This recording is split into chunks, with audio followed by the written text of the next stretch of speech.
Why did Tony Hawk come to your birthday party when you were 6? Because we wanted Tony Hawk. My dad somehow managed to get, in touch with him via email and invited him. And Tony said that he would come just as long as he got chocolate cake. And dude, no parents' fee. Like, I think my mom and dad maybe gave him a couple $100, I knew, dude, from a super young age that like skating was my calling. This is what I was supposed to do. Like, Tony coming to my party was just like, all right, this is it. What's a more vivid memory for you, winning X Games gold at 13 or 18? More vivid was the first one, I think the first one. 13 was crazy. And, I just remember like, I think I was like chewing on the medal. I had my hands up and I like did this face like, cause I really just didn't know what happened. Yeah. And that would be the like defining moment for the start of my career as a professional skateboarder. Out of the, I think, 4 or 5 contests that were professional contests of my 13 year, which was 2003, I won all of them, and I was fresh on the scene, including X Games and Slam City Jam and all these things. And I had braces on, like I didn't even know what happened. All of a sudden these contracts are coming in. And for real money. For real money, dude. Right. And they wanted me to travel. And obviously those were part of my obligations, was to travel and to be a part of, the pro circuit. 7-8 months out of the year, scattered, I was gone. And it was just hard, dude. I didn't have friends that were my age. All my friends were 20 and above. I was a 13-year-old. And I'm still very moldable. And I want to thank God that I really wanted to just skate. If my mind would have been elsewhere, I probably would have gotten into some trouble at a young age and wouldn't be right here having this interview today. I stayed very focused. I had very strong family morals. I never drank. I never smoked when I was young on the road. Like, that wasn't a thing. It wasn't even allowed. It wasn't even a thought. I just wanted to skate. And I actually got frustrated a lot of these trips because as a little kid, I wake up at 8 o'clock and I'm ready to go skate. And these guys had partied all night, and they're not rolling out of bed or rolling into the van until 1 o'clock. So I'm like, well, I guess it's the perfect time for me to do homework, So like I would just do schoolwork. And it actually gave me a really bad taste of like, man, partying, like, this just takes you away. This just takes you away from skating. Why are these guys doing this? So it was actually easy for me to not partake in any of that till later on. What made you realize just that lifestyle at that age, in terms of traveling for that long, was too much? I just miss my family, dude. I miss my friends. I wanted to be home. And that wasn't an option. And so you eventually decided to go to a normal high school, but I understand that it was ended up being pretty challenging for your career. Bro, it was super challenging. But at that point, I had already been to the point where I was like, I am going to freshman year of high school, period. I have to go feel what it's like to be at school. And obviously, once I was halfway through the year, I was like, get me on the road. Like this, I'm over this. But big thing in my family is finish what you start. And you learned wrestling too. Like, wrestling taught me how to fall better on my skateboard, which a lot of people don't realize that, like, yeah, if you're a great skateboarder, that's rad. But like, you really need to learn how to fall from huge obstacles, or, those millisecond where you hit a rock and you're gonna fall, instead of like, putting your arms out, which, trust me, I've put my arms out and I've learned the hard way. I broke my elbows 8 or 9 times, like, total. And that's from learning, like, falling wrong. Do you feel like it was as good of an educational experience as you wish you would have had? No, I don't think I wish I had a different, education. Like, my education was in the streets and traveling the world as a young kid. What was the moment you realized you could compete professionally? That I could compete professionally? Like, I remember distinctly a conversation of, we were all talking about going pro. And they're like, when do you think you're gonna go pro? And like, from that age, I might have been 8 or 9, I was like, 21. I think 21's a good age to go pro. That means I'll put enough time in, like, I think it's gonna take me that long to turn pro, because these guys are good. And then when it happened at 13, it was like, I still had that 21 in my mind, you know? Like, I had no idea. And how did you prepare for that challenge? I couldn't prepare. I didn't have anyone to base it off of. I literally didn't know anyone in skateboarding that had gone pro that young. I didn't think I was gonna turn pro at 13, dude. Like, I was literally like, I was just doing what I was doing. It was like no pressure. It was like fun. Skating was so fun. I just was stoked to be able to skate with the dudes that I looked up to in skateboarding. I just wanted to be in the same park with those dudes and like belong there. I want to throw out a couple moments and just get what comes to mind. The first being the Costco gap. Yeah, yeah, thing's scary, bro. Super scary. I had heard some stories about like people trying to do it and were not able to do it. And right then and there, that was a challenge for me. It was like, well, if no one else can do it, like maybe I'm the exception. I don't know why I thought that way, but I was like, maybe it's me. And then I showed up there and I knew I could do it. I instantly knew I could do it. And it ended up being one of the biggest kickflips in skateboarding to this day, you know? But rolling away from that, that's why I'm a skateboarder, because that feeling is undescribable. It's euphoria. How about the time the cops and fire trucks came because somebody, I think, called saying this guy's gonna jump to his death? Yeah, Taiwan. Taiwan on a recent trip. Just working on a Red Bull project, and I told our tour guide out there, where's a spot nobody skates that's like yours, like a spot that you think would be the next level?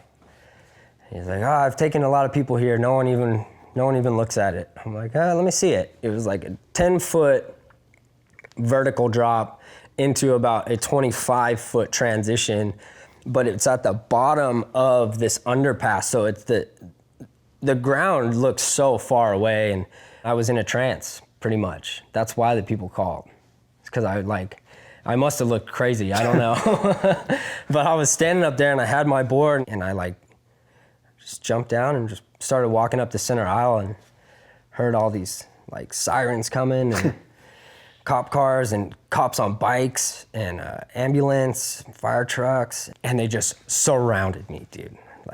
Surrounded me, and I can't understand what they're talking about, and I have 8 people holding on to me, grabbing me and trying to talk to me and trying to take me to the ambulance. And there was one guy that came up on a moped, just a civilian. He's like, hey, I'm sorry, kind of broken English. I'm sorry, I thought you were gonna kill yourself. I'm like, bro, with 8 cameramen and a whole crew right here, no one stopped. Come on, man, put 2 and 2 together. But in Taiwan, skating like that is not really seen, and it's not really a thing. So I totally understand. And then they told us do not ever come back, you will go to jail. I was like, there's no way I'm going back to the United States without doing this. And my filmer and my photographer could tell that this thing was eating me alive. It was eating me alive. And they're like, hey, let's just go with a small crew and let's go back. I said, absolutely. I jumped up on the wall, set my board down, took a deep breath, and then just sent it. It rolled away. How do you feel about skating in the Olympics? Dude, I think it's cool, man. If a kid that's never skateboarded is watching the Olympics and sees skateboarding and is like, what? Skateboarding's in the Olympics, and decides to become a skateboarder, if only one kid does that, then it's a success. Dude, there's gonna be millions of kids that become savage skateboarders because of the Olympics. I know before COVID, when it was going to be the 2020 games, you were going to have kind of an ambassador type role. What do you think happens as pertains to you? I don't know what's going to happen. I don't know what's going to happen. I know there's a few contests coming up that will be, pretty much at the 8-month mark of my recovery on my knee, that could get me to the Olympics, but I won't be ready, I won't be ready, and I can't in good faith put that much stress, and I can't put that on my knee. I can't put it on my mental, honestly. So competing in the Olympics, if it happens this year, it's not gonna happen for me. Yeah. Other than that, would I like to commentate it? for sure. Would I like to be involved somehow? Absolutely. I think it's a huge opportunity. I think it's awesome too that we're finally in the Olympics. Someone's gonna win a gold medal for skateboarding at the Olympics. Yeah. I think it's rad. Life of Ryan. Are you ready to meet skateboarding's newest superstar, Ryan Sheckler? So the show, The Life of Ryan, went for 3 seasons. I think you stopped midway through the third season, but you started to sour on it at some point. You've told the story before, but about how they had you break up with your girlfriends a couple of occasions on camera. Yeah. You know, and that was definitely the last straws for me, was like, because that's already a very intimate piece of your life that you don't want really people to know about or to see. So we break up once, and then cameras are on, we break up again, cut. Now the mood's really awkward. And then, you know, they come over to me and they're like, hey, that wasn't enough. We need to do it again. And so that's where the show became acting, and it became like this thing where it was like, this is not what we signed up for, and this is not what it started out as. Like, it broke my heart, dude. It broke my heart, and it, like, I don't know, borderline traumatized me. I didn't get into a relationship after the show until I was 25 years old. Why? Because I didn't want to have to go through a breakup again. I have a heart, man, and I have very strong emotions, and I do not like hurting people's feelings. I do not. And so to blatantly have to hurt people's feelings over and over again for the sake of television, for ratings, literally, it rocked me. My nickname became Crying Ryan, you know, which I thought was funny at first until it wasn't, you know. They were making fun of me for crying about hearing that my parents were gonna get divorced, and I heard about it on camera, you know. That was the first time I heard about it. And so I cried and I held on to my brother. And then I was just like, Ryan can't find a chill girl, you know, Ryan cries on TV. Any part of you now wish you'd continued with it? No, it served its purpose. It was done how it was supposed to be done. I learned the lessons I was supposed to learn from doing it. Yeah, I wouldn't take it back either. Bro, I was 17 years old, you know? I was a kid. Right. I was a kid that got an incredible opportunity, was in a very interesting part of my career where it was just seemed to be going up and up and up. And I figured this was the next best step. Like, I didn't know any better. It was beyond my wildest, like, conception of what it could have been. How did you get to know Machine Gun Kelly and Klay Thompson? Kells, I met Colson when he was 19. I met him at an after party for X Games after I had won gold, and we right away became homies. Like, immediately, it was insane. He was a fan of skateboarding, I was a fan of music, and so we connected on a deeper level of like just deeper conversations, you know? It's struggles that he goes through, it's struggles that I go through with, you know, I've had this exact conversation with him many of times of like, dude, just be careful, you know, like, be careful, make sure you're directing the narrative that you want people to see, and like, make sure at the end of the day, everything you do is because you feel it in your heart, that you're not just trying to please this world, man, because that's the easiest way and that's the fastest way to kind of self-sabotage when you're not focused on who you are and what you believe in, and you start believing in what people want you to believe in. And both of those guys, they were kind of coming to you for advice, right? In a sense, yeah. I mean, definitely Kells was. Definitely Kells. And then Klay, I've known Klay since high school. Like, we've been close, but like really been able to give each other advice until like right before he got into the NBA. But we really related over the injuries, bro. That ACL injury that he had was like the first time he had ever had a bad injury. He was hitting me up and he was like, man, this is gnarly. This is what you've gone through. I'm like, yeah, dude, like, stay focused, stay centered, like, do the physical therapy, like, do the work to get back. Don't come back early. Don't come back early. Tell about your old house, because I understand you had a ton of talent come through there, just in terms of people that went on to have a lot of success. It was nuts, dude. We had like, I think my 20th birthday, had Vanilla Ice play Ice Ice Baby in my living room. You hired him to perform, No, he right? just came. Oh, he just came. Okay. He just came to the party. Same party, like Barry Bonds was there, you know, like Pastrana. Wait, did I hear Barry Bonds was playing beer pong in your garage? In my garage, bro.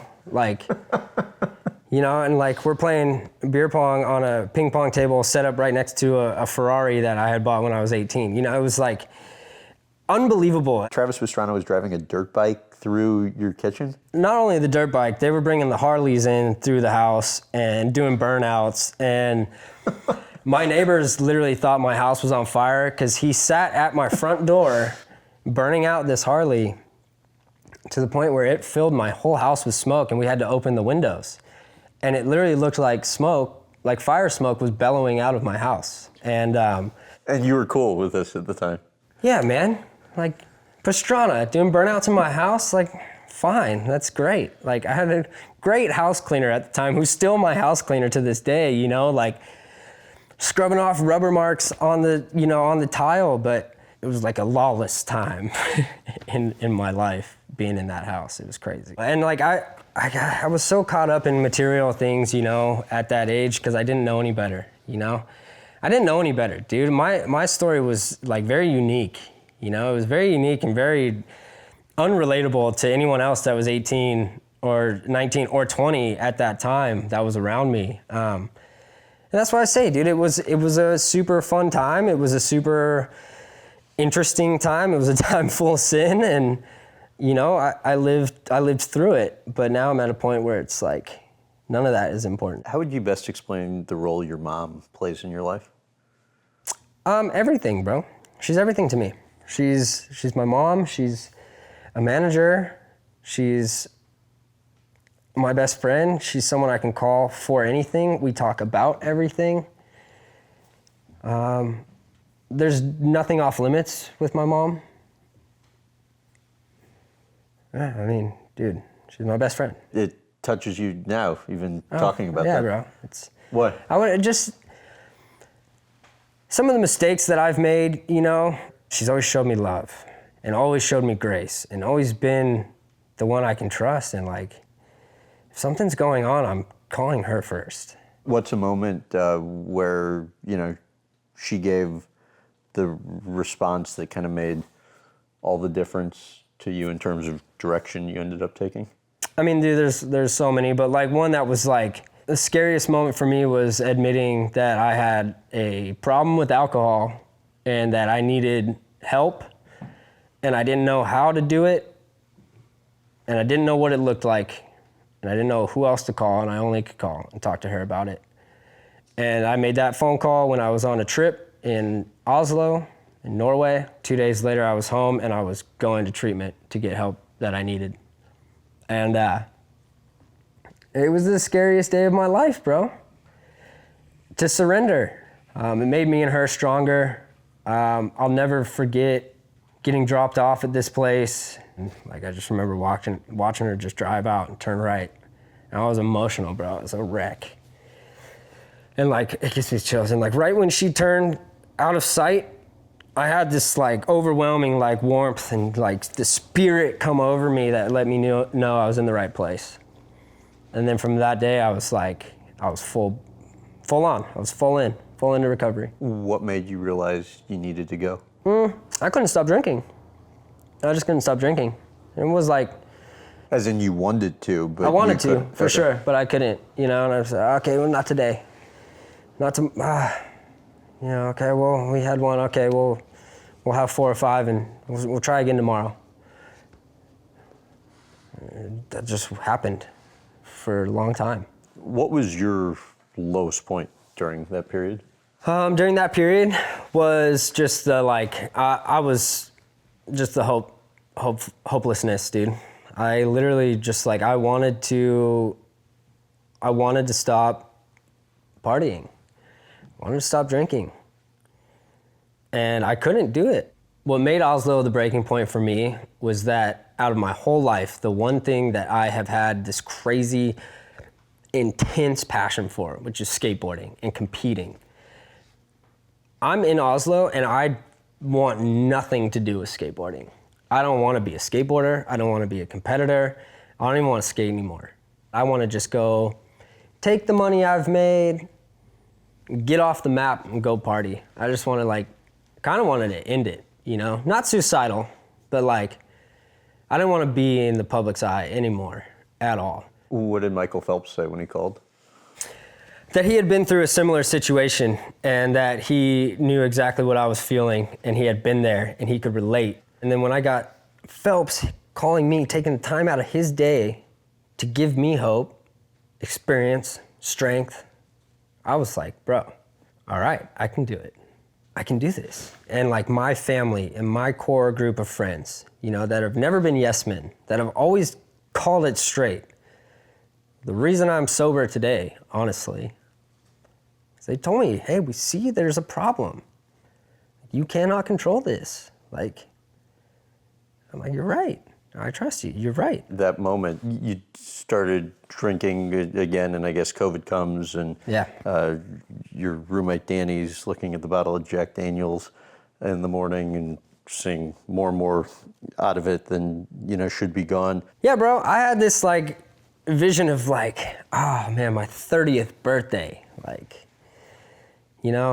I had taken so much time off of drinking, almost 4 years, that I was like, all right, maybe I got this. Maybe I can just drink normal. And I gave it a go. And it turned out it's not in the cards for me. It started on one of my surf trips that I go on yearly, and I decided to drink before that trip. I don't know why. I had no barrier, I had no memory of the pain that drinking had put me through. I was a dry alcoholic. I didn't have a program. I wasn't running, a solid 12-step program at all. And so I had no defense to it. And I just started drinking, and it ended up taking me out for 5 months. And you get home one day from a workout, and what happens? The second the second intervention I've ever had, and the last one, I had told my mom before that, a couple days before that, hey, I think I'm gonna need another round of treatment. I don't know if I can do this on my own. And boom, 2 days later, like clockwork, everyone's at my house. And you weren't happy initially? No, I wasn't psyched at all.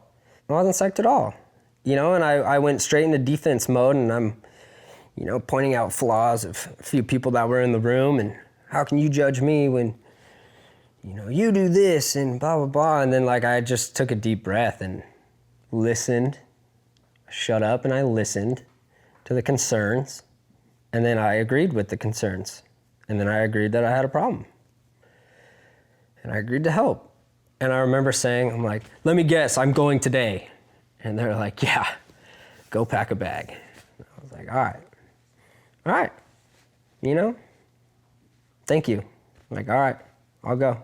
There have been stories in the skating industry about, addiction and mental health. Do you think there's enough attention and kind of awareness of that?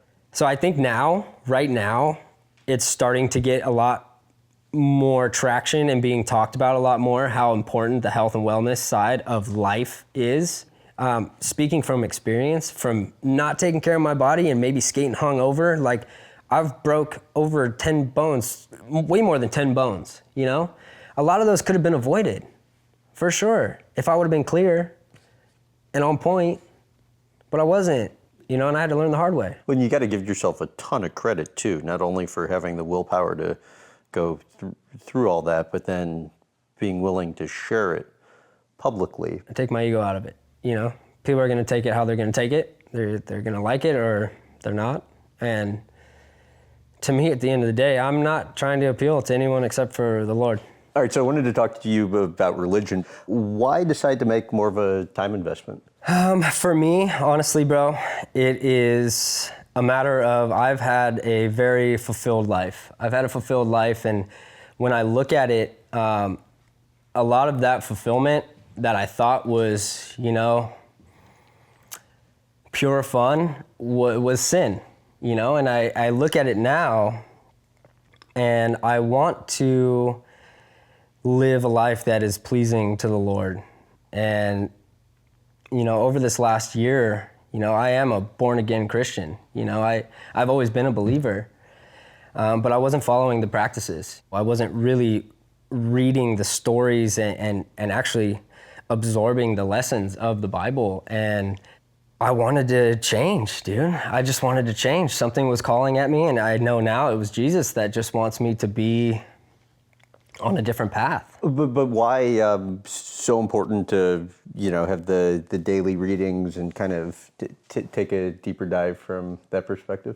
To be honest, man, the rapture. I want to go up. I want to go up when Jesus comes down. I want to go up right away. I don't want to be stuck on earth, as a non-believer.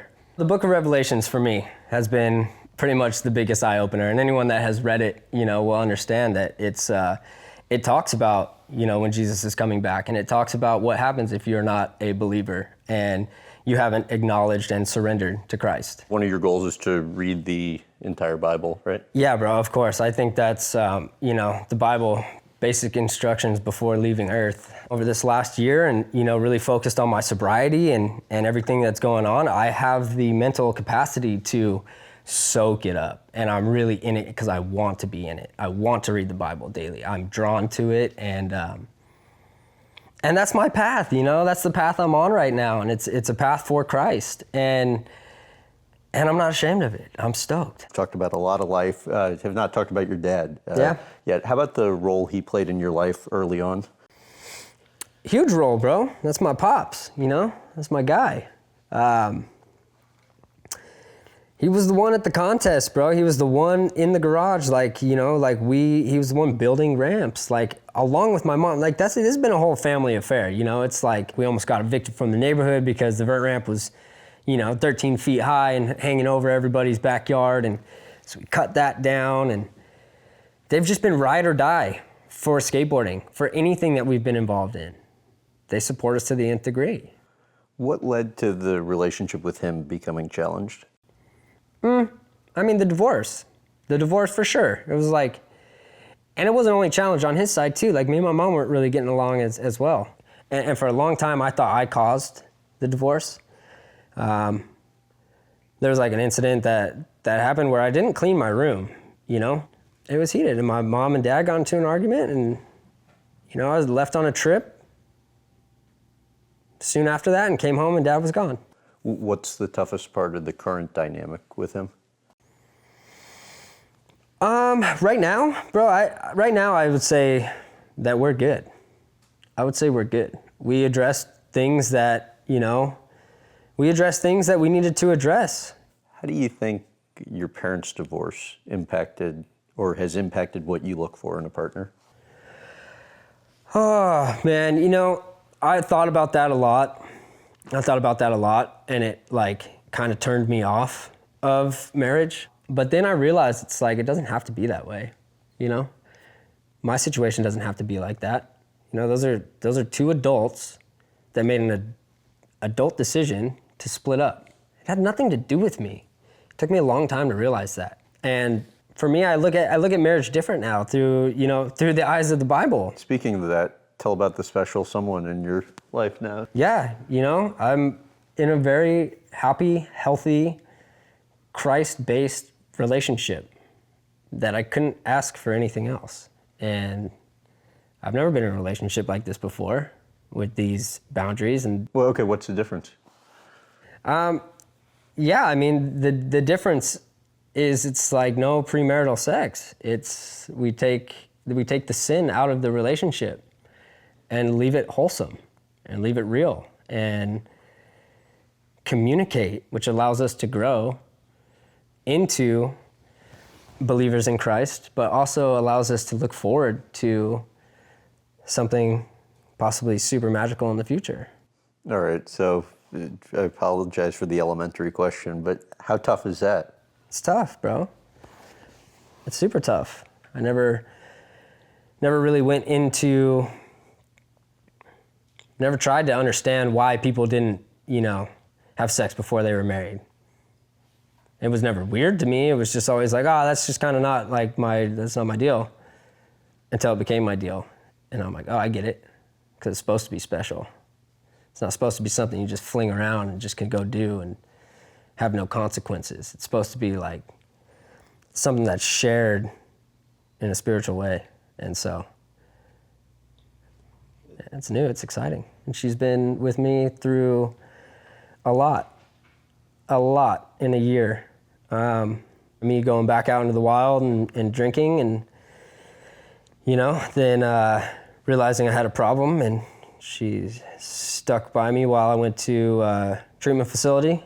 She was with me through my surgery on my knee, which was traumatic. And, a few days after that, my grandma, was one of my best friends ever, passed away. It was a little trippy. It was go surgery to that and I think like right in between those, the surgery and the death was my 6 months of sobriety. So I like hit that. It was like a week of just like baffling things, and made it through. First time you earned six figures, you were how old?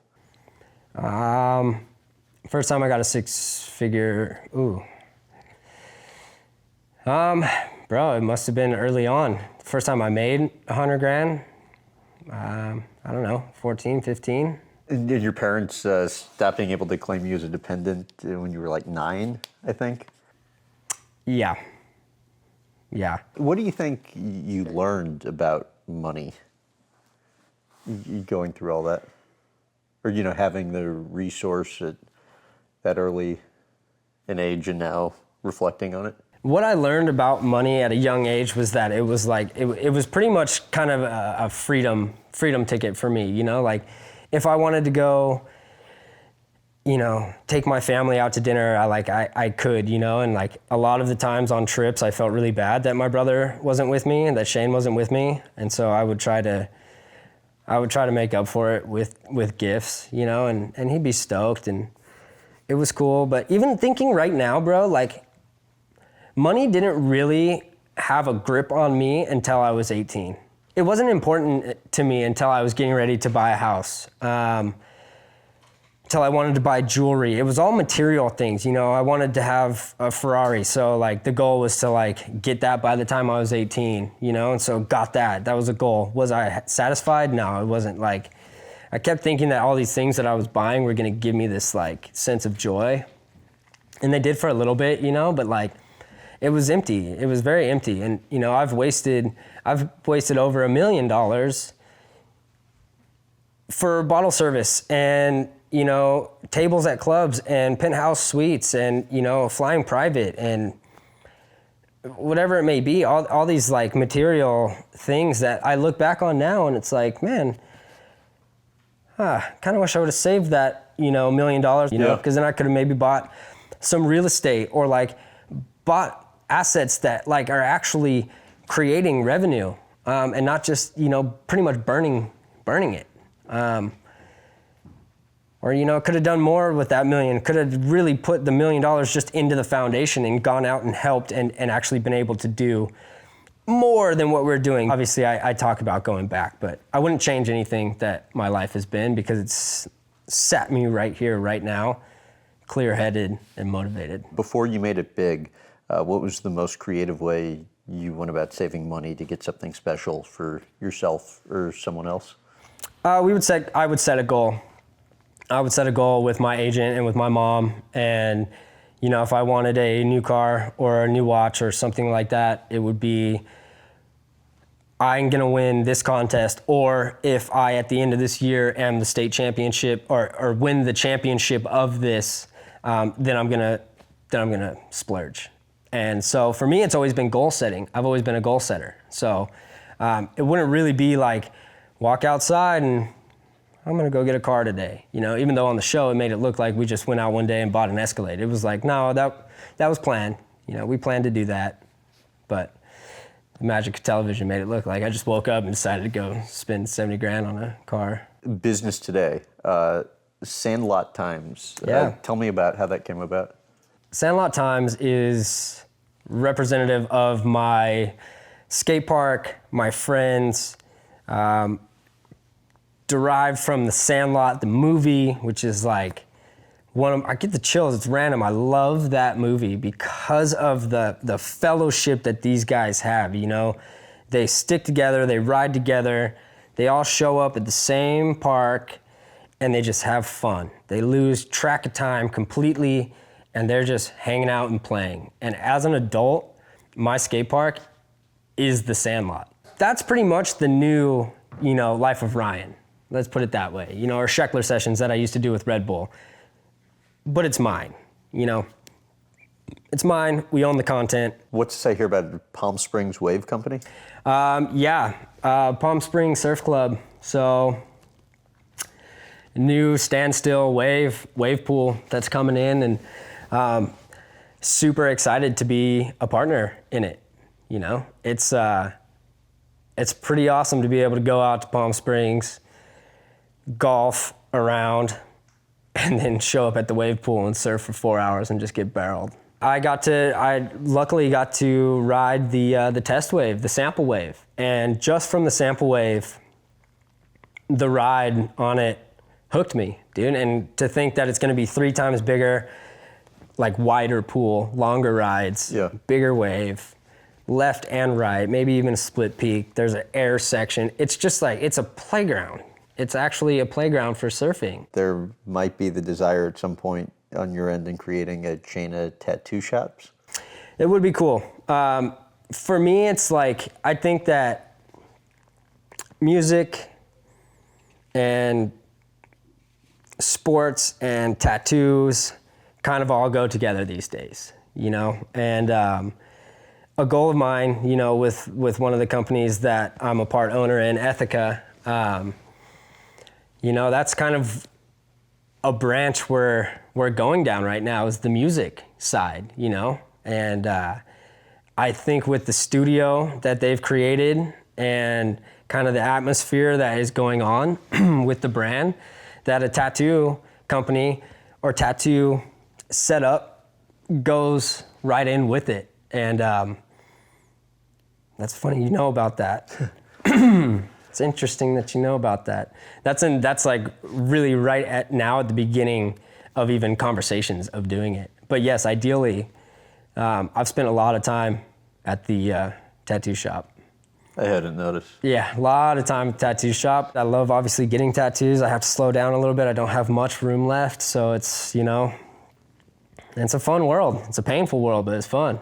How much credit do you give to your agent, Steve, for the success you've had a lot on the business end? Steve Astafin, bro, is like family. He absolutely is family to me. I remember our first meeting, he said, Ryan, if you promise me 10 years of hard work, I will make you a millionaire. And we'll get you to a point where you never have to work again. And I promised him. I said, yeah, absolutely. And that was 13 to 23. And those were some of the gnarliest, hardest working years of my absolute life. So I want to talk to you about the foundation. Yeah. First, tell about Casey from Make-A-Wish. Yeah, bro, that's kind of where it started. That's where everything started. It's Casey. This girl is such a sweetheart, bro. And she wanted to hang out with me, dude. And I could not for the life of me figure out why. You know, could not figure out why. And I was like, okay, I'll grant this wish, obviously, like what an honor. She had cancer, she was in remission, and I had to go to Texas to go skate at this skate park called Cowtown, and met her there. And I was super nervous to meet her, you know? And I asked her specifically, like, why did you want me? Like, why did you want me? And she's like, well, I've dealt with this cancer for most of my life, and all I've wanted to do was be a normal teenager. I just wanted to be normal. And I watch your show, and a lot of what I pick up is that, you know, you've just kind of wanted to be normal. I'm like, your circumstances, like literally life or death. Mine is just like ego and kind of spoiled teenager, you know, like, man, right. Gnarly. And it was crazy. That was the first time I really realized that like my influence has like been a positive for someone. I came home from that trip and I was like, we have to do something. We have to give back to, you know, and the first thing we did was a fundraiser for Children's Cancer Research Fund, CCRF, and we ended up raising $240,000. And yeah, I was hooked right away. I knew that that's what I needed to be doing. And then, you know, from that, it's like we're 13 years into Sheckler Foundation now. And you've raised a ton of money over the years. Yeah, we've definitely raised over $1 million. I'm not sure if we've got up to $2 million yet, but we've helped one of my favorite group of people, the adaptive action sports athletes that, like, you know, these guys, some of these guys are just the biggest inspirations to me ever because, you know, they got no legs. And they're skating with prosthetic legs on for 6 hours straight. No complaints in the world, you know? These kids that we got that are in the wheelchairs that, like, can't move from the waist down, but they're going and they're dropping in on 10-foot quarter pipes. You know, some days I'll get on my board and I'm like, man, kind of take it for granted a little bit, like, having a rough day. And then, like, you know, we'll have some of the adaptive crew show up and they're in their wheelchairs and they're just dropping in. They're slamming, dude, just like falling, and it like scares me, and they're having the best time and they're so positive and like nothing can hold them back. And I'm like, man, what am I talking about having a bad day? Like, inspo, it's just straight inspiration working with these guys. How cool is that? It's next level. It's absolutely next level.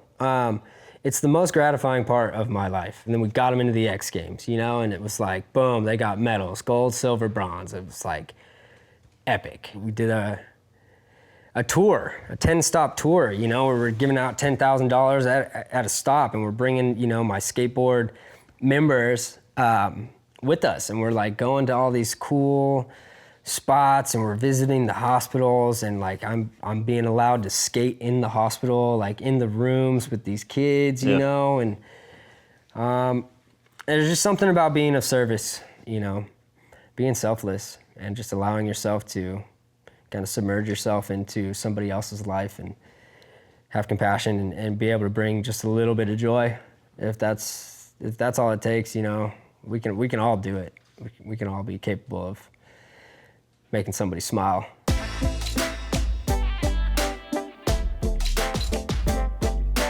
This is my second home I've ever owned, and this is the one I love, bro.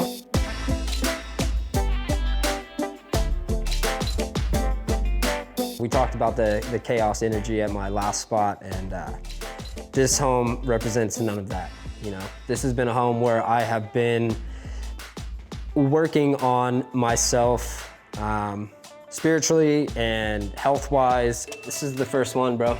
X Games gold. Yeah, that's the 2003. That's the one from when I was 13, man. Yeah, my old house, this was not like allowed to be out. They would disappear. The guy Joe who shot this photo had this idea of like, let's just go up on a super tall building and have you pretend like you're gonna drop in. I literally knew that if something went down or something went wrong, that I was gonna die. It's Don Brown, man. It's just like, I don't know, man. It's the essence of like rebel skateboarding. This is just like the game room. I can play some pool. You play? I'm about as good at pool as I am at skating. Fair enough. There's been a lot of money won and lost on this table. Come here. Come here. Yeah, this is my prized possession. This is Walter. This is Walter Allen, soon to be 5. Frenchie, the best boy. Yeah, let's check up the upstairs for sure. Dude, there's so much stuff in here. I gotta do a cleanse. you know, shoes for days. This was for my 30th birthday, which is the same jersey that Benny Jet Rodriguez wears in Sandlot. Chargers, just got to hang out at the Chargers and went to a game before COVID. So this is if only there was lots from the inside. So if there was an intruder, this is where gives me time to get ready, get loaded, and game time. Note to people, don't mess with Ryan. I mean, bro, just, you know, just leave me be. Just leave me be.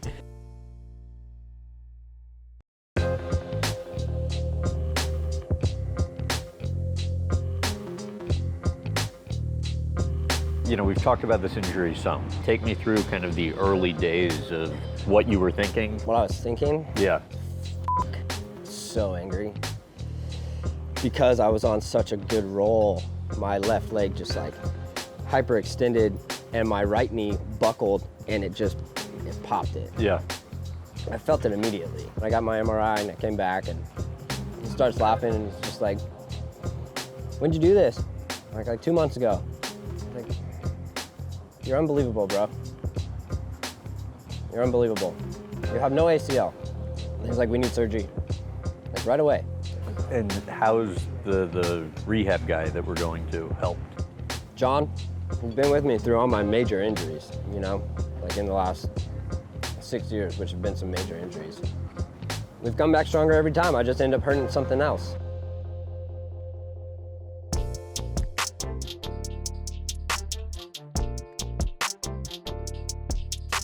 You know, I always tell him it's easy to rip, hard to fix. So, you know, take your time, let's get everything strong, and all the other stuff will come after that. What were you thinking, Ryan, going into doing that the first time? It's nerve-wracking for me just watching. I was just curious if like I could get my mind to like accept that like we're doing it. And it did. The second round got better. This next set will get better.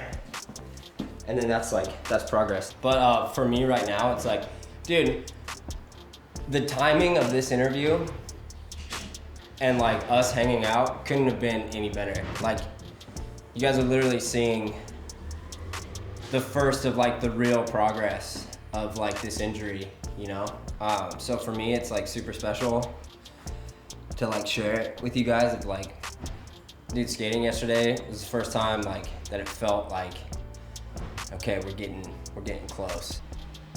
There's like the light, it's like the light at the end of the tunnel now, you know? And for us, we just gotta keep, like, we've been on a really good program, me and John, of what we've been doing and when we're increasing the loads. And if I stay smart for the next 2 months, I'll be back 100%.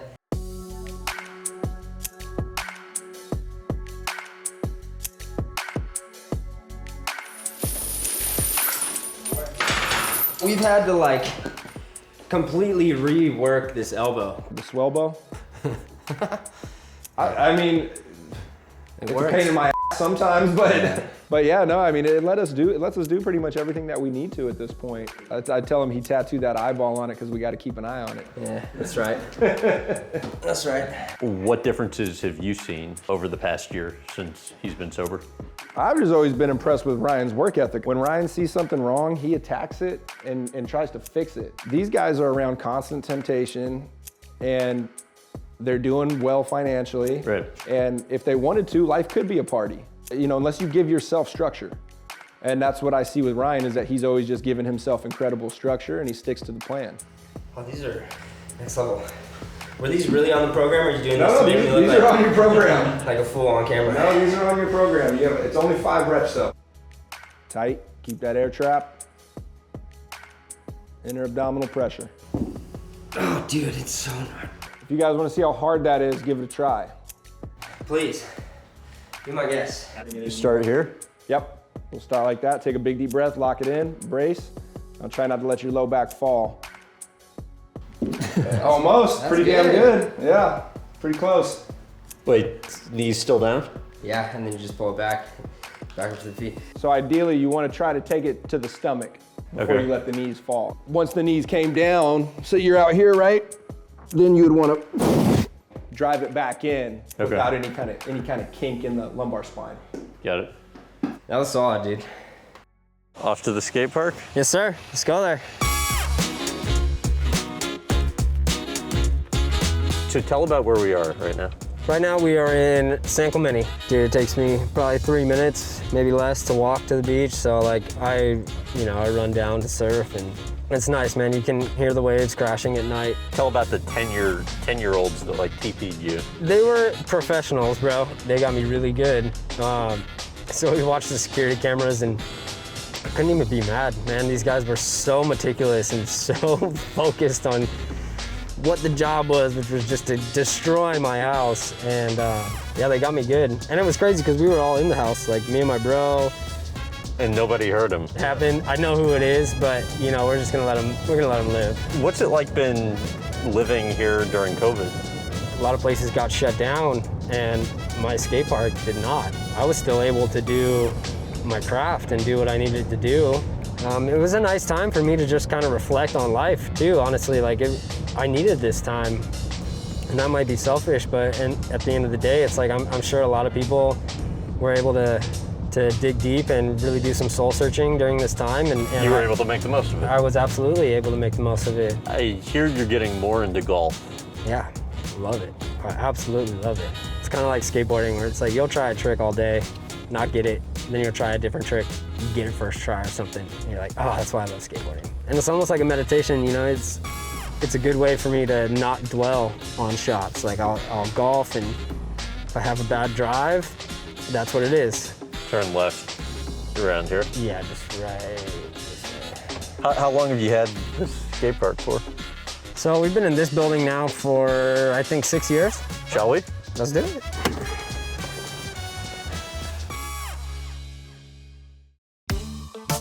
Here we are, dude. This is the Sandlot.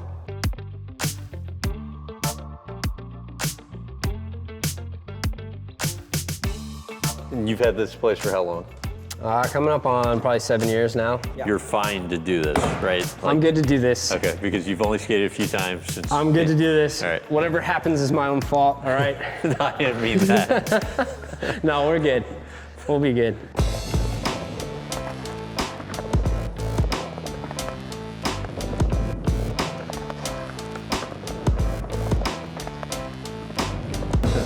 Say hi, guys. All right. So how's it feel? It feels good. That's what's like scary about it, is like doctors, athletes like warn with about this injury. It's like you'll get to a point where you like feel like you're good, but the ligament at that point is the weakest of the whole recovery process, and they refer to it as like string cheese, you know? It will fray and like snap.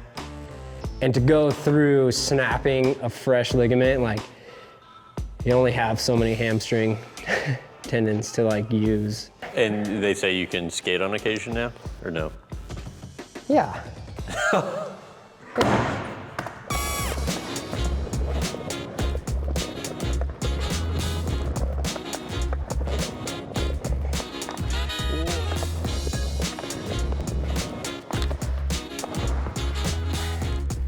Okay, that was all right.